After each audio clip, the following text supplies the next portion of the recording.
గురువారం రంజాన్ పర్వదిన వేడుకలను ముస్లిం సోదరులు ఘనంగా జరుపుకున్నారు. నెల రోజు పాటు ఉపవాస దీక్షలో ఉన్న ముస్లిం సోదరులు బుధవారం సాయంత్రం నెలవంక కనిపించగా గురువారం పర్వదిన వేడుకలను ఘనంగా నిర్వహించుకోవడం జరిగింది. కదిరి పట్టణంలోని ఈద్గా మైదానం నిర్వహించిన ప్రత్యేక ప్రార్థనలు వేలాది మంది ముస్లిం సోదరులు పాల్గొన్నారు. ముస్లిం మత పెద్దలు సమీఉల్లా మౌలానా షహమీర్ ఖాద్రి ముస్లిం సోదరుల చేత ప్రత్యేక ప్రార్థనలు చేయించడంతో పాటు రంజాన్ పర్వదినాన్ని విశిష్టతను వివరించారు. పర్వదినం సందర్భంగా ప్రతి ముస్లిం సోదరులపై అల్లా కృప కటాక్షాలు ప్రతి కుటుంబంపై ఉండాలని, ప్రతి ఒక్కరూ సుఖ సంతోషాలతో గడపాలని అల్లాను ముస్లిం సోదరులు ప్రార్థించడం జరిగింది. వేలాదిగా తరలి వచ్చిన ముస్లిం సోదరులు ప్రార్థనల అనంతరం ఒకరినొకరు ఆలింగనం చేసుకుంటూ రంజాన్ పర్వదిన శుభాకాంక్షలు తెలియజేసుకున్నారు. ఈ ప్రార్థనలో మాజీ మంత్రి మహబూద్ షాకిర్, టీడీపీ ఎమ్మెల్యే అభ్యర్థి కందికుంట వెంకటప్రసాద్, వైసీపీ ఎమ్మెల్యే అభ్యర్థి బిఎస్ మక్బుల్ అహ్మద్, మాజీ ఎమ్మెల్యే అత్తర్ చాంద్ బాషా, టీడీపీ నాయకులు పవన్ కుమార్ రెడ్డి, మైనార్టీ నాయకులు పరిగి సాదిక్, సాదత్ అలీ ఖాన్, ఫటాన్ జాఫర్ ఖాన్, కౌన్సిల్ షబీర్, షేక్ బాబ్జాన్, కేస్ బహుద్దీన్, ఇతర నాయకులతో పాటు ముస్లిం సోదరులు పాల్గొన్న వారిలో ఉన్నారు. కాగా రంజాన్ పర్వదినం సందర్భంగా కదిరి పట్టణంలో డీఎస్పీ శ్రీలత ఆధ్వర్యంలో పోలీసులు ట్రాఫిక్ మళ్లింపు చర్యలు చేపట్టారు. ఈద్గా మైదానం వైపు వాహనాలు వెళ్లకుండా వేమారెడ్డి సర్కిల్ ప్రాంతంలోని నియంత్రించి ట్రాఫిక్ మళ్లింపు చర్యలు చేపట్టారు.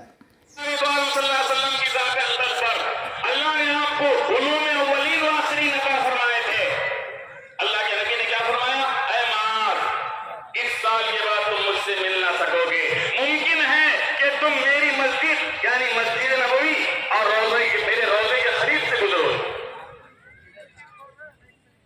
माज के जिंदा रहने की खबर दे रहे हैं और सरकार दो आलम सल्लल्लाहु अलैहि वसल्लम अपने विसाले पाक की खबर दे रहे हैं और फरमा रहे हैं, ऐ माज, इस साल के बाद तुम मुझसे मिल न सकोगे। मुमकिन है कि तुम मेरी मस्जिद से अल्लाह तआला की आंखों में आंसू आ गए।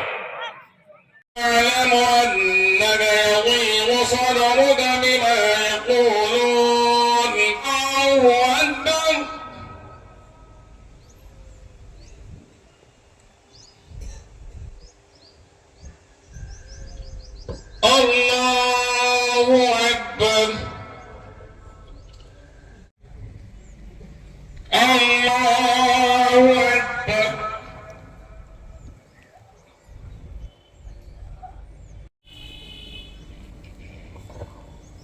Allahu Akbar.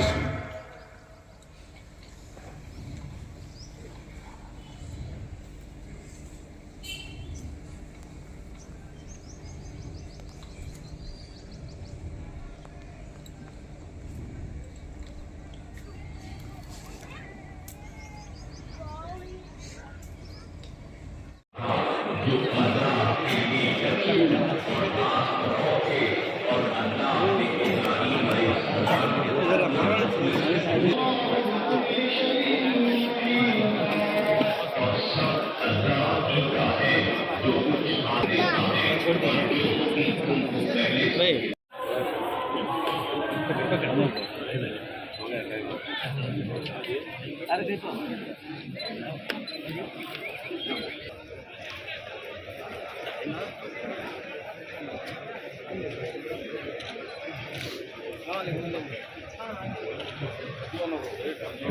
आप एक ढकला